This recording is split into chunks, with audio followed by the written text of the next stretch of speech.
मेरा नाम राबिया है। जिस घर में हम लोग रहते थे वो घर आज सेफ सदा था। पहले तो सिर्फ मुझे अपना वहम लगता था, क्योंकि जैसे ही रात होती थी तो हम लोगों के फर्स्ट फ्लोर से ऐसी आहटें महसूस होने लग जाती थी जैसे नीचे कोई चलता फिरता है। हम लोगों ने हमेशा इसको अपना वहम समझा था। नीचे वाले पोर्शन पर सिर्फ एक ड्राइंग रूम और एक रूम था जिसे हमने गेस्ट रूम बनाया हुआ था। एक दिन मैं नीचे वाले फ्लोर पर गई, मुझे एक गेस्ट रूम की सफाई करवानी थी।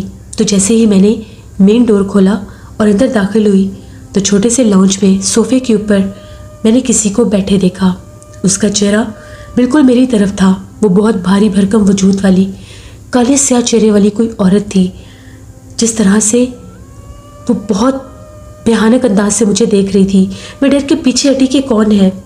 जो ही दोबारा आगे हुई तो वहाँ से गायब हो चुकी थी।